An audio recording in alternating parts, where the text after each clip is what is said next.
Welcome to It's Upgrade Season, the only place to get raw and unfiltered advice on how to get your shit together 1 week at a time. I'm your host, Alexandria, and join me every Monday for The Upgrade and every Friday for The Wind Down, where I'm going to be answering your dilemmas. Small shifts, huge upgrades. Let's fucking do this. Welcome to the podcast. Hey. And I just want to caveat this. It's 4:30 on a Friday. Yeah. So can I just say fair fucking play to us for being here and showing up? We are pros. Pros. Yeah. Pros. But I've also promised you girls chat. So I'm excited for the girls chat with a sprinkle of infinite receiving. I like the sound of that. Good. Okay. Because I'm here for this. I'm excited for this. Let's go. So I do want to start personal. I'm curious about this. You obviously have a personal brand. Would you say you're quite a private person, or would you say you're quite an open person? It's interesting. I like this as a starting question. I think that people feel that I am very open, and I am. And there is a whole life that people don't see that just doesn't feel quite as relevant. So people know that I've got 3 kids. I hardly ever show my kids on social media. Not that I keep them off it, but percentage-wise, it's a really, really small amount. And at the weekends, people would not know everything that I'm doing on a Saturday and Sunday. I keep that quite... It's not deliberately like I need to hold something back. It's just that I am not obsessed with content. Content, everything is content. Yeah. Yeah, I get this. That's a little boring to me. Yeah. It's interesting because when I was doing my stalky stalk of you, I know you already, but I always give a good stalk pre-interview. Yeah. I realized that I always saw you as very open. And it's when I actually started to stalk you, I was like, oh, she's actually quite private. But then listening to the book, I was like, oh, but she's also sharing. It was really interesting to me how you've struck this balance. Yeah. I think that people know me really well if they listen to my podcast, because my podcast is almost like a journal. When I do my solo interviews, my solo episodes. I mean, solo interview works. Yeah. Then it's very me. And then also in my Sunday love note, that is usually in the moment, and that is also very me. Yeah. So social media is more work. And then the book, I try to be as open and honest about the journey as possible. Yeah. So my 11-year-old daughter, she's always like, can I read the book? Can I read the book? Can I read the book? And I'm like, not yet. Not yet. Do you know when you'll let her read it?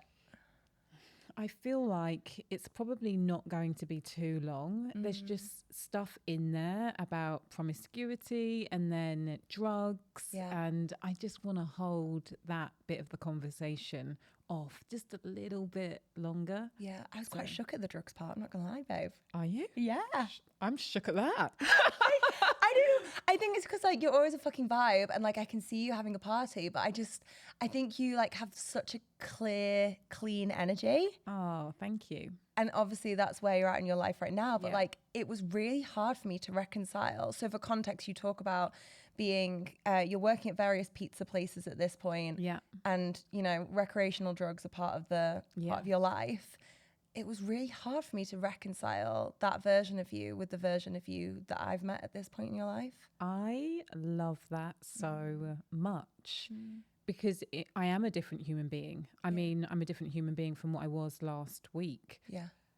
I haven't been drinking since the start of the year. And towards the end of last year, I wasn't drinking a lot. I love feeling clear. I love feeling clarity. I love my energy. And anything that kind of messes with that, including people, is a no-no for me. Yeah, no, I can really feel that.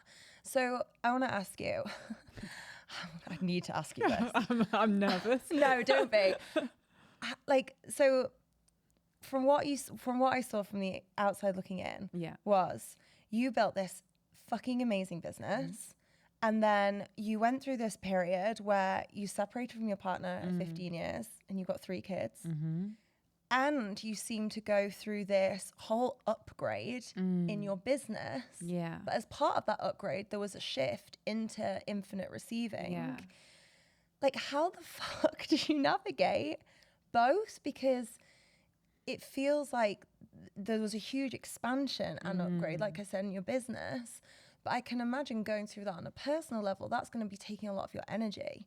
So how did you navigate the kind of duality of that? Ooh. I think I'm hesitating because the truthful answer, nobody's ever asked me this question like this before. The truthful answer isn't quite as like shiny as what I would like it to be. But the honest answer is that I think that at that time I was in survival mode. So it was like, right, I have got 3 kids. Yeah. I'm not going to be asking my partner for any cash. I have to make this work. So let's fucking make it work. And so I think that drove me during 2021. It was really just, you've got to show up. You've got to, there's no safety net. You are the safety net for you and your kids. So you need to show up. And so that was me in the business. Yeah.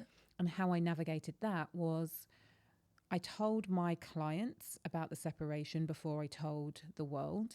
And that was really helpful. It was like, this is what is going on. And for a good few months, I only showed up for them. Yeah. And then I did a big event because I love to do my 3-day events. And this one was virtual. And I told the truth about the separation. And that was really powerful because, of course, there was all of the self-doubt. There was the wonder if anybody would trust me. At the time, I was selling something called the Freedom Experience. And during that confessional, the message was even more acute. Like, as women, because my audience is predominantly women, we need to be financially stable enough to be able to make real and honest decisions about our relationships. So many people are confined to relationships they do not want to be in because they do not have the economic freedom to ask themselves, what do I want to do? And can I do this differently? Yeah. And so I was able to say that and mean it. And I think that with my ex and I, there was a lot less conflict because we never had to have that discussion about money. Yeah. I just want to thank you for your honesty with that answer because I feel like I get it. Sometimes when I answer things, I'm like, I wish I had this wrap it in a tidy bow answer that sounds so good about how this happened and this happened. Expensive and it was like but I think it's really dangerous because that's often not the reality to try and make that reality. And I think it does lead to what we just discussed there is something really important and big in women's lives that happens. I think it can leave people feeling really isolated when they're like, well, Susie just fucking rolled and expanded through this. And that's far, far from the reality in many cases. And the truth is that our businesses and our lives are always ebbs and flows. Yeah. So I had this massive, massive expansion. And then also I've had the contraction is not the right word, but there's been a rebalancing. And so when that also happens for us in business and in life, the first question is fuck, what have I done wrong? Yeah. And it's like, no, it's up and down on the way up. Who are you being in the ebb and who are you being in the up? Yeah. And there's always this calibration that is happening to the next level. And the more that you're able to calibrate powerfully in the ebb, the bigger the jump is when you go through the next leap. So I think it's pretty easy to be in a peak and be like, I'm fucking great, everything's amazing. Yeah. How do you show up in the ebb? Well, this is infinite receiving. You know, this is the work of knowing that you are whole, enough and complete, irrespective of what is going on around you. And what's funny is, you know, it's 4:30 on a Friday and I've just been at a mastermind and it was so interesting to me how much it's a bigger table that I'm sitting at. Yeah. I'm sitting at a table where there are people who are exiting for 8 figures, 9 figures. They've sold 1 million books. They've done this, they've done that. All of that work around knowing that I am whole, complete and enough, even though that is not my story, all of that has been present for me today. And how I show up now is to be aware of the discomfort that I feel at times, and to be in the space of remembering that it's not me that feels uncomfortable. It's the younger version of me that feels that she doesn't belong. It's the younger version of me that feels I've got something to prove. It's the younger version of me that is not feeling enough. So how do I work with her as opposed to berating her and telling her that she should fucking know this by now because she's just written a book on this whole subject? Like, what the fuck is wrong with you? Like, instead of doing that... Which you all want to do at times. Yeah, I get you. I'm like, oh, this is interesting. Yeah. Here's the discomfort. You want to run away right now. You want to escape right now. Can you feel whole enough and complete? Can you choose safety? Can you find your safety in this moment? And so, yeah, the bigger the table you play at, or just really the transition to the next level, you know, it all comes up again, and that's the work. So observation rather than hiding. It's such an interesting example you gave there, because I think, like, as you move through your career, you're like, I want to sit at that table. Yeah. I want to be surrounded by these people. But then you get there and it's like, you can't enjoy it because you're telling yourself you don't deserve to be there. The question that was present for me is, what is my value at this table? With this table of highly, highly accomplished people, what can I share? What is my gift for them? And the answer, again, this is in the book, is to know your own unique greatness. My transmission is the gift. You are very lucky to be in this level of presence, you know. And when we all know that about ourselves, not from an egoic place, but just from a recognition, like there's only fucking one version of me here. Yeah. And that is valuable. Yeah. And my willingness to listen to you with all of my presence is such a gift for you. My willingness to be able to see you as the human rather than you as the million books, that's a gift, because most people are looking at you as a million books. And so it's that dialogue that has to happen. And sometimes it can't happen in the moment. Sometimes in the moment, just sitting with the discomfort is good enough. And then to be able to come and reflect and journal and release, or, you know, speak to a friend or a mentor or a coach, like that's the process. Yeah. You know, I love that. I love how real that example feels. Like, I feel like I've been in the room with you today.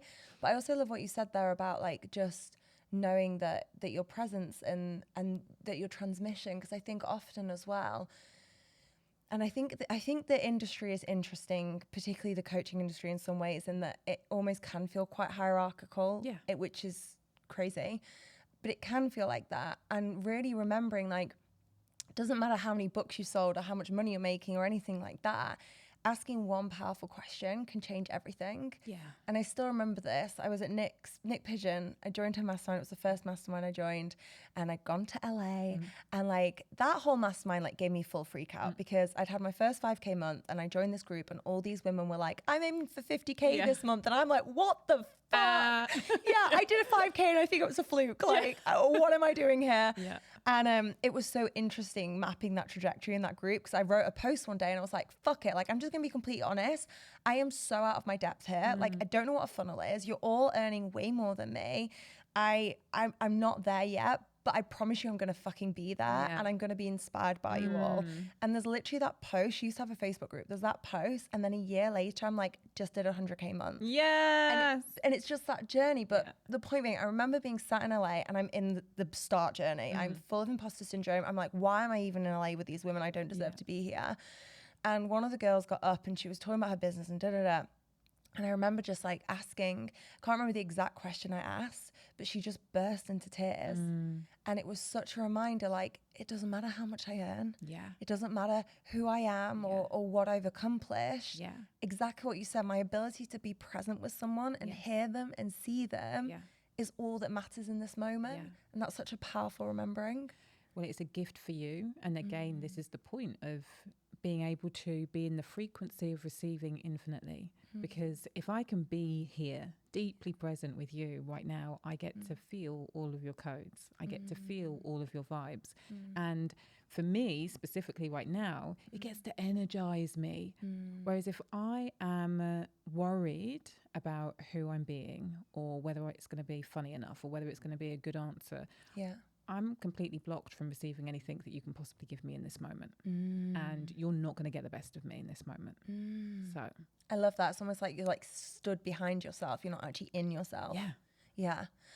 There's something in the book. Oh, there's so much I want to talk about the book. First of all, let me just like talk about the book from the outset. I'm going to be completely honest with you. When it was a book about abundance, I was in a point where I was like, I think I'm a bit abundanced out. Because there's a lot of talk about abundance. And I say that because I can't tell you how much a breath of fresh air the book was, how deeply healing it was, and how much I really fucking needed it. Oh, thank you. Honestly, incredible. And the second thing that I want to say is, I'm sure the book itself is fantastic to you. And it was your voice as well. Can I tell you how buzzing I was when I downloaded it and it was your voice? I was like, yes. Like, thank you. It was just, and the meditations are in there as well. And like, just honestly incredible. So I just want to say thank you for that, because I had a whole healing experience through the book journey. And I receive all of that. And it's interesting for me since writing the book, and I don't think that I was able to do this before, but now I feel the energy of books. So whether I'm reading or listening, I can really feel the intentional energy that the author had when writing.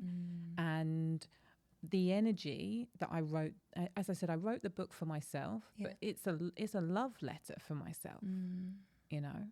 And so when you say that to me, when you reflect that to me, you feel the love.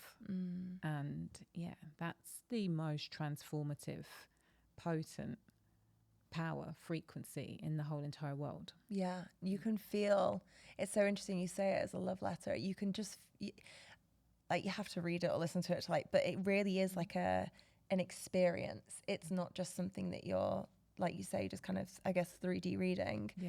There's 4 pillars of infinite receiving. Talk us through the 4 pillars. The first is the pillar of infinite greatness. And this is I usually start here. It's not a linear journey. And any one pillar, if you took and really focused your energy and attention on, could absolutely change your life. But you put all 4 of them together and it's like, But often I start with greatness because I work with a lot of entrepreneurs and people who desire to make a big impact in the world. And when I say who wants to be seen as great, everybody's like, yay. And then when I say, how many of you see yourself as great? People are like, yay. And then I'm like, did you walk into the room like you were great today? Like, are you living your life like you are a walking, talking miracle?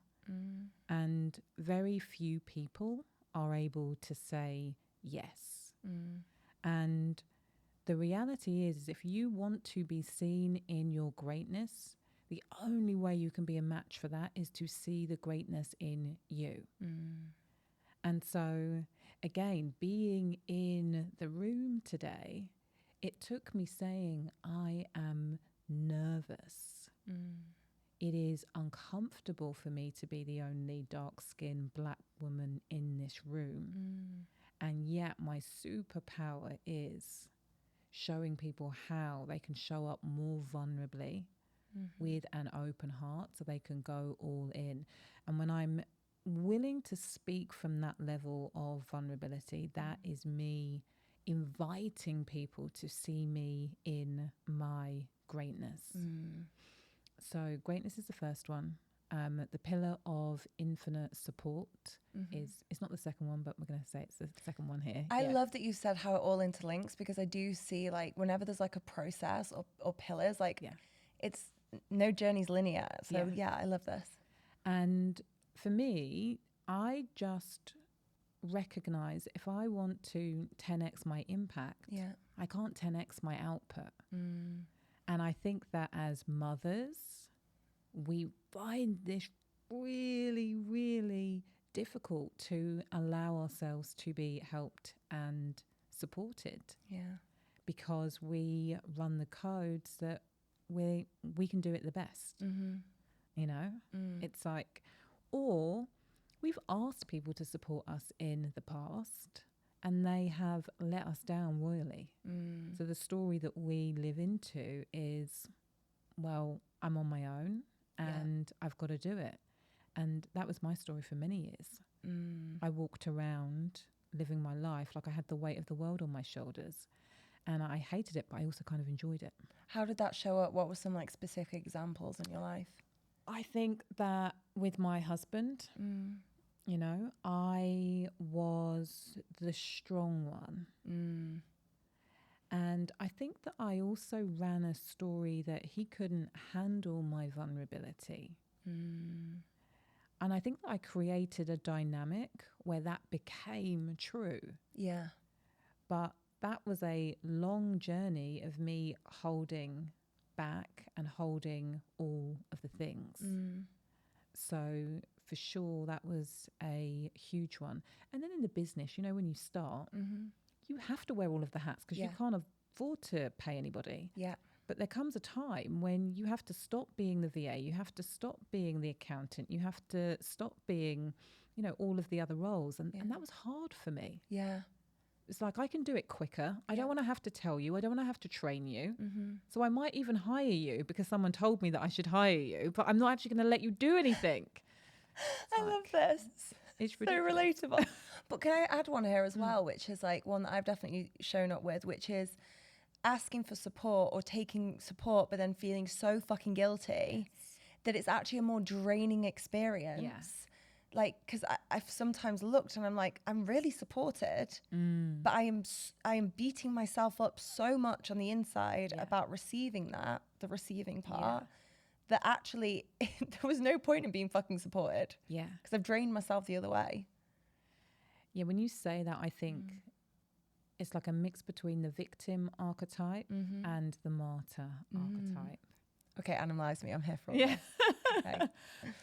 The victim wants people to feel a little bit sorry for them. Okay. And we can do that by making ourselves also feel bad. Like, I feel so bad. Have you noticed that I feel bad? And I think in partnership, intimate partnership, we can do that quite a lot. Yeah. And then the martyr just, when we do all of the things, guess what? It stops us having the time and the energy to do the things that we really desire to do for ourselves. So again, even if it's not us doing all of the things, it's allowing ourselves to be supported, but then feeling guilty. If you're feeling really guilty, you're not going to do the thing that you actually want to do, because all of your creative energy is being used to process your guilt or be in guilt. Yeah. It stops us from doing the thing that we really, really secretly want to do.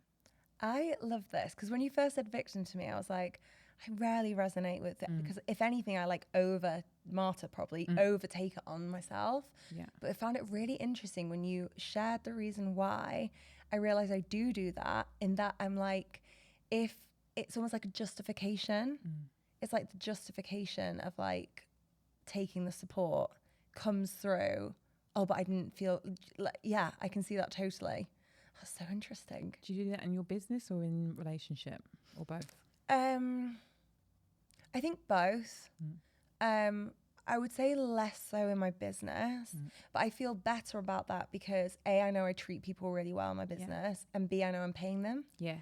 So it feels more reciprocal. Yeah. And then it's like, I've given you this, you provide this back, and I'm going to be really nice to you in the process. It's a fair exchange. Yeah. Whereas I think, and weirdly, I would actually stretch this out further, less in my relationship, more in friendships. I've got good at practicing receiving from Jake more and more, but in friendships, like my worst nightmare is a friend trying to pay for dinner for me.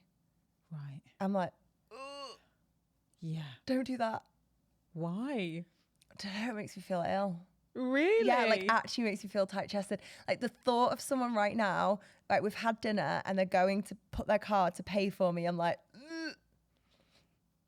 Yeah, I really enjoy that now. Do you? Yeah. Teach me your ways. I love this.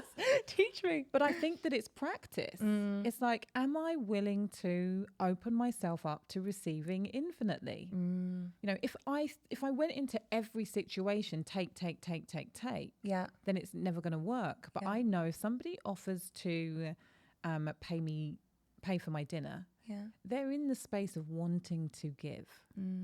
So it's a gift if I allow somebody to give me something. So even in the receiving, I am giving. It's the give and receive cycle.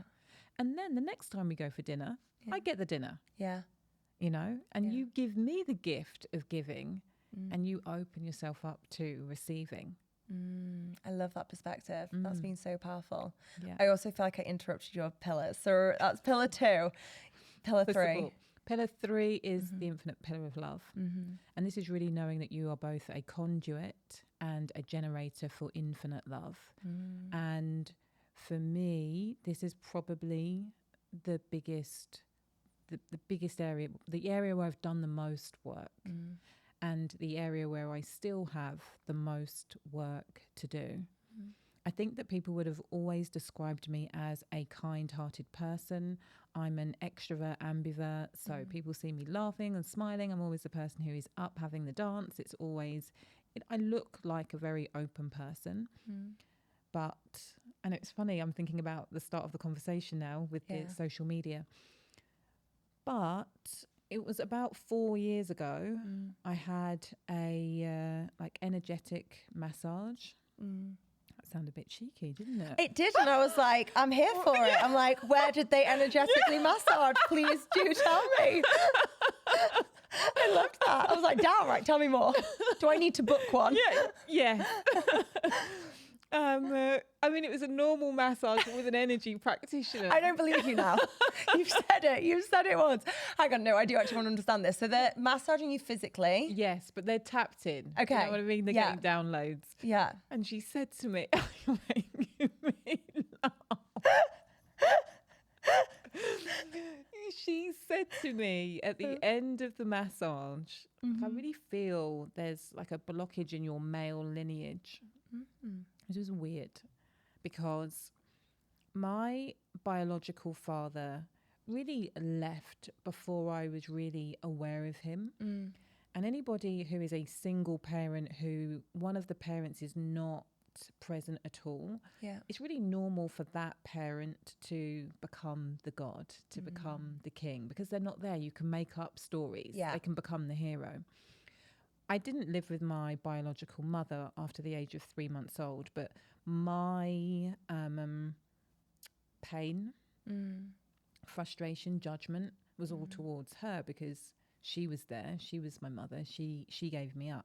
So when she said this about the male line, it was really weird. It didn't really resonate with me. But then I got into the taxi. I was living in Mexico at the time, to go home, and it was like floods of tears just out of nowhere. I was just sobbing, and it was so clear to me that my first heartbreak was my father leaving. And precognition, I decided to protect my heart from ever being broken again. So even though I was a kind-hearted individual, I was not an open-hearted individual, which meant that people couldn't break it. I love the distinction you made there. Even though I was kind-hearted, it was closed-hearted. Wow. It was like I lived my life like my heart was surrounded by a shield, and then there were bars up around the shield. You were not getting in. And so that impacted every relationship that I had. It impacted the relationship with my ex. It impacted the relationship with my kids. It impacted the relationship that I had with my business, because if you are operating with a closed heart, you cannot be 100% vulnerable. You can't go all in on the product launch. You can't go all in on your messaging, because what if you're rejected? What if people tell you to fuck off? So when I had this awareness, that was the start of me doing the work to release the bars and allow the heart to soften. And I had a really profound experience in Costa Rica. I did a leadership retreat, and there was lots of modern technology, frequency machines, and then ancient technology, so like psilocybin. And we did this mushroom ceremony. And in the ceremony, I just got shown, this is who you are when your heart is open. This is who you are when your heart is closed. And this is how quickly you close your heart. Wow. And so it was so clear. And do you feel like from that moment forward, you've been able to stay open? Oh no, it closes all the time. Yeah. The example that the mushroom showed was we were in this group and everybody was really beautiful, really lovely. We'd been like in ceremony all day. The food had been served and I was excited to eat. I really don't like eating my food cold. You know how some people are like lukewarm people? Yeah, I'm not like, that. Yeah, I totally hear you. Like, you've served the food. I don't care if nobody else has got that. Like, I want to eat it whilst it's hot. I totally get you. Yeah. And so everybody was kind of sharing. And there was this one lady who, when she shared, it was always a really, really long share. Always. And she started to share and my heart just went, yeah. And the mushrooms went, there you go, heart's closed. And so all of those little triggers, all of those times you go into judgment, all of those times when you want to, somebody stops you, like you bump into a neighbour, you're in a hurry and they want to stop and have a little chat with you and you're like, I'm out. Yeah. You know, all of those times, your heart is closed. And those micro moments are really important. The more you can open your heart in the micro moments, I believe the easier it is to open your heart in the bigger moments. Because of practice. Yeah. It's like a muscle that you like, it's already there. Yeah. And it's also a very conscious decision. Like, I have decided that I am willing to live my life and have my heart broken into 1,000 pieces. And when you are willing to live with your heart open, that is the game that you are playing. And so coming back to that agreement, you know, when I'm dating, coming back to that agreement in my business.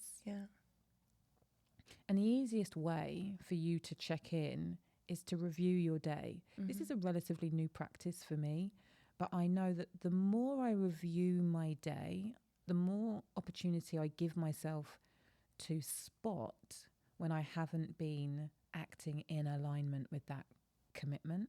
Okay. And then I get an opportunity to, one, rewrite how I would show up if my heart was open. So sorry, just to ask, is this before the day happens then? This is after the day happens. Right, okay, so after. Look at your day. How did it go? Yeah. Who were you? How did you show up?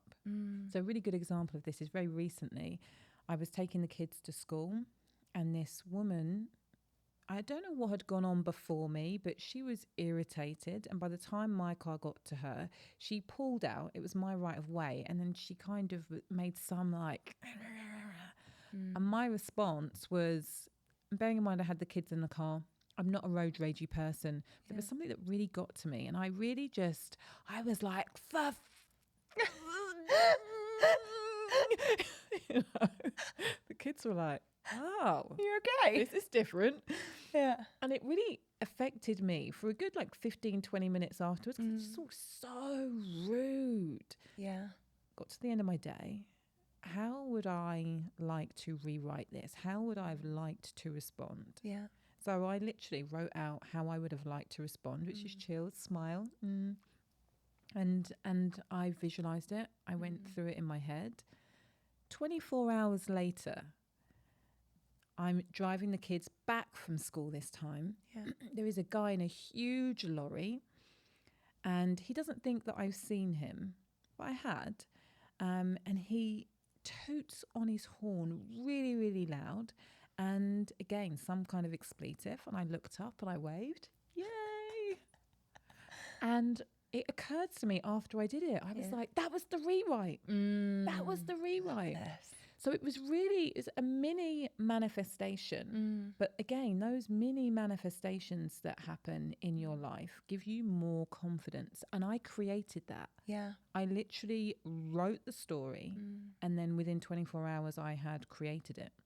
I just want to dive deeper into this for a second, because you mentioned before, like, the one that stood out to me was, you know, someone tells you to fuck off in your business and you're like heart open. But listening to your example, it sounds like it's less of a heartbreak when you actually approach it with a heart open. What interesting. Yeah. I think it depends on the context. Okay. You know, when I was like, my heart was closed. Yeah. And what they were receiving is my anger. Yeah. What they were receiving is my trigger, my activation. How dare you speak to me like that? I am important. Why are you not seeing my value? Fuck you, motherfucker. Yeah. You know? And that, if energy can't be created or destroyed, I'm putting that out. Like, my kids are feeling that because they're in the car. Yeah. Even if I'm not saying all of those words, that's the energy that's coming out. And then that's going out into the world. That, I don't want to be responsible for that. So that was the closed-heartedness. The context is that person was not important to me. So my heart can't be broken, but I can respond from a closed-hearted place. Yeah. If I care about something or I care about someone, am I willing to let you know how much I care? Am I willing to lay my hat into this launch and it be a complete flop in front of the entire world? Yeah. Like, that is, you've got to be willing to say yes if you're operating from an open-hearted place. And that takes courage and that takes vulnerability. Yeah. Because there are no guarantees. It's up and down on the way up. Totally. And I also think the likelihood of you having the most incredible launch of your life increases exponentially when you have approached it from that place. Well, yeah, because you're making very different decisions. You know, so much of our, and the fourth pillar, we're kind of in there anyway, is the pillar of conscious co-creation. So this is you creating your reality. When you are holding back, you're holding in your creative energy, you know? Yeah. So what we're always looking to do is clear our body, which is the channel of the guilt, the doubt, the shame, the fear, because of the amount of energy it takes to contain those unuseful, unhelpful emotions when it comes to us consciously creating our dream existence. So the more we're able to let that go, the more our hearts are open, the easier it becomes for us to use our creative energy to create what it is that we do want versus what it is that we don't want. This is so powerful. I love this. And I think it's so relatable as well, the way that you bring it forward, because I think it's applicable to, yes, creating these incredible huge visions for your life, but also when you've got road rage and you're like, how do I respond differently to this? How has your life personally shifted through embracing this infinite receiving? I think that the biggest shift is that I am a lot happier. I'm a lot more accepting of myself. I think that my relationships have changed. I think that my relationships, especially with my kids, have increased and opened up infinitely. I think that the legacy that I am creating with my business, like, it is my legacy. I feel like I am living my life's purpose. Yeah. And that for me that's priceless. It's so powerful, even just being in the energy of you sharing that. You can literally feel it coming from you. Yeah. I'm going to ask you a completely left field question here. Okay. Do you have like a past life as like a priestess? Oh, I fucking love that question. Have you ever connected with like a past life or an image or? A lot of people, whenever I do plant medicine ceremonies or I'm with shamans, they're like wise woman energy. So you're not necessarily me, but your ancestors. It's like you have been doing this for many, many lifetimes. I had an astrology reading just a couple of weeks ago, and the guy was like, in past lives, your magic has always been in the ethers. In this life, it's been about taking the magic from out of the ethers and bringing it into reality. Oh, I so see that for you. And I was like, he was just like, your thing is all about transformation, like transformation. And this is taking your past life energy and bringing it into a grounded, anchored energy. So you won't think I'm batshit for sharing this. I think because your energy is so present, holding eye contact with you and having this conversation is like a plant medicine journey in itself. But you kept transforming. Wow. I kept seeing you as a priestess, and I was like, I'm just going to have to tell her because I'm going to start to be really weird if I don't get this out. I can't filter. So I'm like, I'm going to have to ask you about this. And now it all makes sense. Like I really see that for you. And I think as well, when I said like the book feels like magic, that is what you're doing. You're taking literally magic and weaving it into something that is 3D. Yeah. Thank you so much for that reflection. For me, you know, we live in a universe of infinite possibilities. There are an infinite number of versions of me.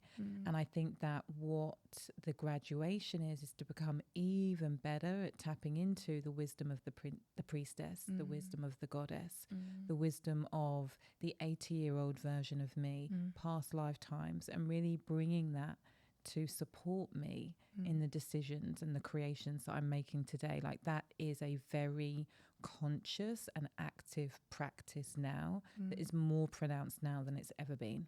I absolutely adore that. Incredible. I could talk to you about this stuff all day, but I'm going to bring it together, and I'd love if you could share, let's do 3 upgrades people can make in their life right now when it comes to tapping into infinite receiving. I want to share the affirmation that has really changed my life, and I give this as a gift. I want you to remember it. I want you to work with it. I want you to notice when you are not living into it. And that is faith plus action equals miracles. And the faith represents belief in self first. When you can believe in yourself first, choose yourself over and over and over again, even when you fucked up, even when it's hard. Like that is everything. Yeah. Plus action. I haven't learned to just meditate my way into millions, but I'm working on that. And when I've done that, I will write a book on it. I promise. Please do, because I'm not sure this is possible. So taking aligned action and trusting that miracles are happening. Like this conversation is a miracle. And I think that when you can start being in appreciation, that miracles don't always have to be the biggest thing. Yeah. The compound effect of you just noticing how many mini miracles are in your life, you start to create a momentum that then the really fun big ones, I think, show up more frequently and at an accelerated pace. There's so much wisdom just in that. And I feel like it's funny because I said 3 upgrades and it's 3 parts. It's the faith, the action, and the miracles. Yeah, there you go. Of course. But something, reflecting back, like listening to you, when you said faith in yourself, it really struck me about having an open heart for yourself as well. You know, like when you said like faith in yourself, even when you fucked up and things like that, like I was thinking, it's like an open heart, even when you have fucked up and you wish you'd done better. And all those things. I literally texted a friend today, and I haven't been in contact with her very much since I had a baby, basically. And I had to text her today and just say, just want to say I really love you, and I'm sorry I haven't been an amazing friend. And that was like the outward part, but the inward part for me was holding myself in that experience, and not to a place where it was like there was excuses or it was okay, but just being like, you haven't shown up as the best friend, but I also love you, and like we get to express that and now show up better. The action part I love, because like, where the fuck is action in half the talk about manifestation? Yeah. There is the law of action. Yeah. Like, I repeat this proverb like constantly. People are probably sick of hearing me say it, but it's an African proverb, and it says, when you pray, move your feet. Yeah. And I'm like, yes, God, that is just everything, you know, like you've got to, like you say, the aligned action. Yeah. And then I love what you said about the miracles, because I think, like you said, this conversation, but just getting to, it blows my fucking tiny mind when I like zoom out and I'm like, why am I here on this planet having this human experience, getting to do any of this shit? Like, this is wild and incredible, and we're so lucky. Yeah.